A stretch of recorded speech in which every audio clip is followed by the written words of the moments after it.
Alright, so I thought I would just make a quick video on the 1998 Lexus LS400 starter motor replacement. This is the VVTI motor, which is more uncommon, so there's less of these on YouTube.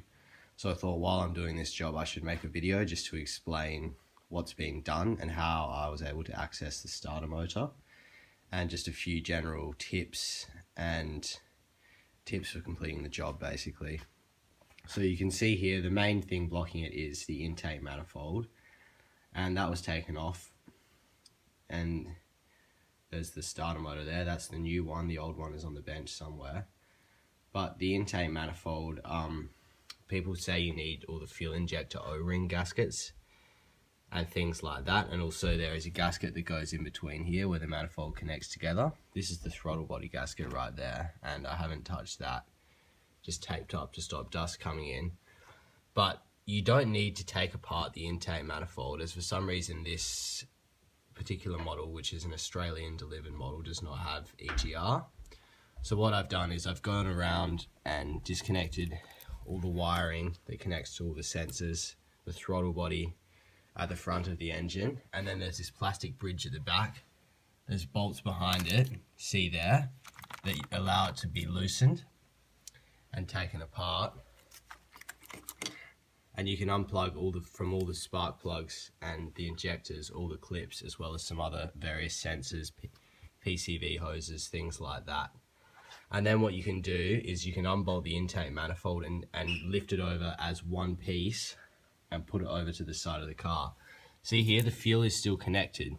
We tried to undo this line, but this bolt was way too tight here, so we ended up just lifting it and leaving the fuel line connected. There is also, at the back of the intake manifold, there is part of the fuel piping that goes around to the other side of the injectors, but we're able to remove that as well.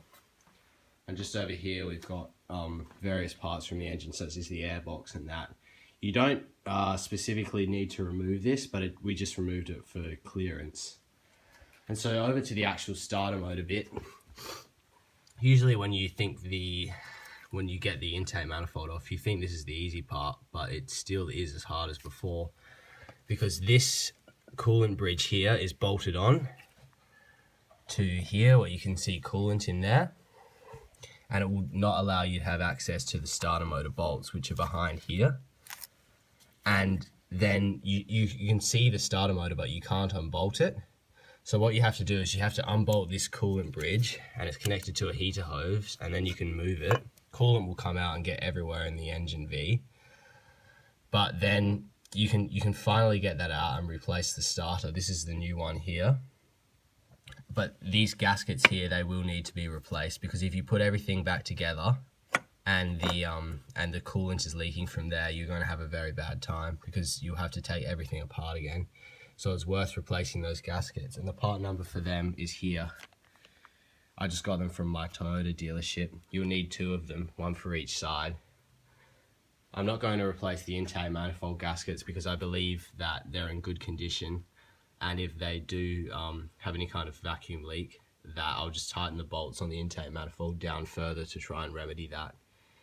So overall, this is a really good job. You could save you 1,000, maybe even 2,000 Australian dollars if you don't take it to the dealer and do it yourself, but it is very, very difficult. So yeah, that's just a quick tour of what replacing the starter motor on the 1UZ VVTI motor looks like.